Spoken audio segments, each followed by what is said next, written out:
Good evening, everyone. We have waited a while and it's time to begin. ASD Buddy, this is our first YouTube live session and we are glad whoever has joined.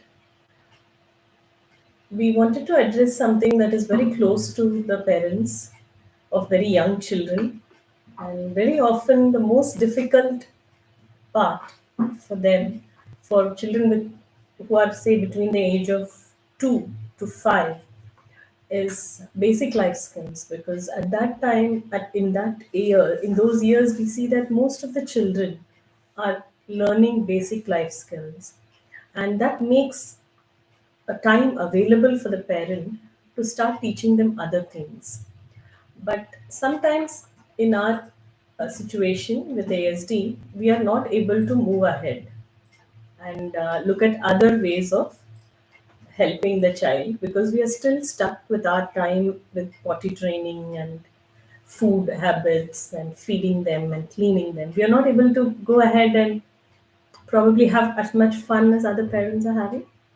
So we would first like to address that, isn't it? It's a skill that the child needs to have for life.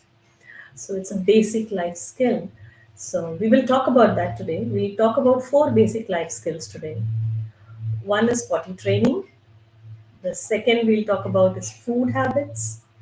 The third we'll talk about is dressing. And the fourth we will speak about sleeping. Okay. Potty training. It's one of the most basic ones, if I was, which I've realized. Like mostly parents don't mention it till the child is 4, but the need, and you can see it that the mother would like that addressed first.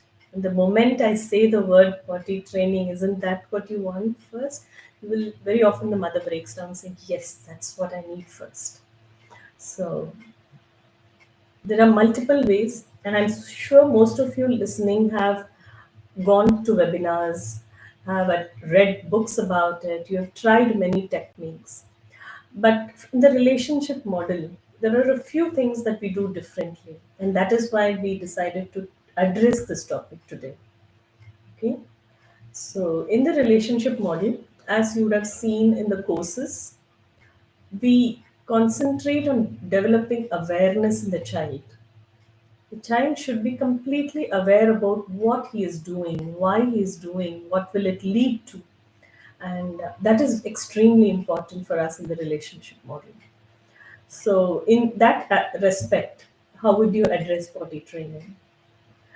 One, we can take them at the, if the child uses the potty at the same time and relieves himself at the same time, you can obviously try to be in the toilet at that time, so that you will be able to guide him when he makes the signals into the potty stand immediately. If you really want to potty train the child, you have to take the child out of diapers during those hours. We cannot keep him on diaper and think that it will resolve our issue, because very often we have seen that the child becomes aware of bowel movements but still chooses to do it only in the diaper because it becomes a habit. For ASD, create breaking habits is very difficult. So in the initial days itself, let's bring it as the correct habit. So you get up, you preferably do not eat outside, and you eat home cooked regular food continuously during the potty training period. You take the child nearer to the potty when he's going to relieve himself, let him not be on diaper. When he makes the signal, put him on the stand. And when he's finished, more than distracting him with the reward like a chocolate and celebrating him, I would say take the time, show him what he's done, give a nice smile, let him relate to what has happened, then give him a small tight hug and say you did wonderful. Very often they give a chocolate, and the memory of what the child did and how successfully he did it is lost, because immediately his thoughts have gone somewhere else. Chocolate, happiness, joy, let me go have fun. So we want him to assimilate what has happened, right? So we want him to stay there. We want him to help us clean it. We want him to Probably, if he's not auditory that sensitive, we want him to observe that we do flush it, how we clean it, and how we maintain. And never ever leave the child out of the toilet without his underwear or a towel around, because the habits we build very young will go on to benefit the child and the family in the long run. Even though your child is young, even though he's only 2 or 2.5 or 3, do not let him out of the toilet without an underwear or a towel around him. Let the habit begin very early, it will help you in the long run. So, this is one more thing which one parent told me this year, which really helped her, is providing a stool for the feet. For the height, we used to provide, and then when the child was able to put his feet down, we used to say it was not necessary. But then she said even a little bit of a raise gave the pressure for the child correctly, and that really helped. So that was a learning for me in the potty training area this year. So, what did you learn? You can write to us about it. What did you learn newly which helped? So, moving on, the second basic food habit is how do you eat? So, very often, most ASD children who come to us, they are eating in front of a YouTube channel, being fed by a mother or father or a help. This has to change. This cannot go on forever, isn't it? So in the relationship model, whatever we do, we always look to see whether what I'm doing is it how he is going to do through life. That check is very important because this model is not looking to solve problems immediately. We are looking at solutions long term. We are not fixing something, just managing something. We are looking at growth in the child. So everything we do is long term perspective. So for the long term, I want my child to eat on his own, isn't it? So begin early. 2, 2.5, you can begin. Okay? But do not give him the entire meal at the same time. Hold his meal. So we ideally say let there be two chairs. One high chair the child is sitting, one chair where you're sitting.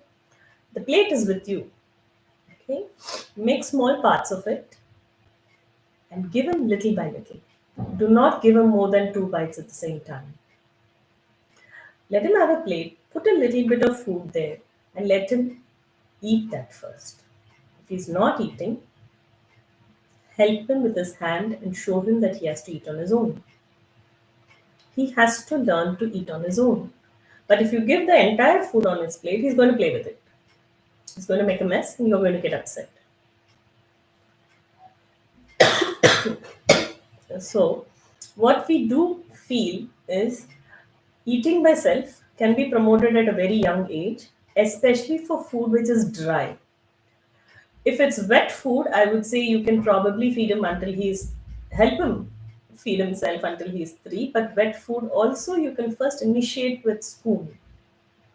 I know many of you maybe from India who would want your child to use their fingers. We will address it once the child learns to connect his hand movements to the mouth. Once the child learns to eat with a spoon, the hand is then purely sensory. So we can address that. But just the connecting part, it's okay if they learn it with a spoon initially. But encourage them to eat on their own. So what we first do is remove the YouTube channel. That itself is something which is very, very difficult to do. But I advise that go to a place which is quiet, there's no sound, it's just your chair, his chair, it's a table, and this plate of food. There are 2 plates, one plate has food. So one plate is in front of the child, take a bite, put it in that, and just look at him. Help him to take it and eat.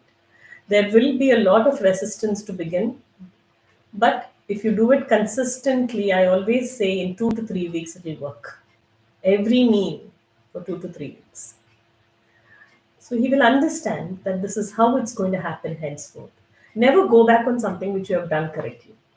You have to have the strength to follow through. Food habits can get corrected. Wait for the child to ask. In fact, once he realizes you have 10 pieces of food and you've given him one and he has eaten and you're slowly giving the second, When the awareness builds, because there is no disturbance in the environment, you will see that he will slowly start turning to you for the next bite. And then slowly in 2 to 3 weeks, okay, start becoming faster. He'll start finishing his meals faster. Let him ask. Okay? And even if you feel that you're trying your best to feed him but he's not eating, if he's aware, like I would say, if he's already in freedom 2 or 3, it's very likely he's going to come towards asking some kind of a food. In freedom 1, they may not. You may need to still intervene. But freedom 2, 3, they would come to you when you are eating, or they would come asking for the snack. So at that time, go back to the room and again repeat the same thing. It's going to take some time, but you can do it. Give a variety of food from the beginning. Changing it later is difficult. Please introduce all types of food from the beginning. If he resists, again the same thing. This is what we have today. If it's difficult for you, I'll make it smaller pieces. I'll help you. But this is what we are going to eat. Introduce a lot of fruits and vegetables in a very young age. And if the child is finding it difficult with wheat, you can substitute with rice, which is easier to on the gut. So moving on to the third point, which is dressing. Of late, I had two children who were coming out naked from the bathroom. They knew how to dress up, but the parents always felt he's just 5, he's just 6, he can come out and then we can dress him up in his room. Learn, teach him to wear a towel whenever he comes out. From a very young age, dress underwear and towel. Please insist on that. You have to bring in the habit.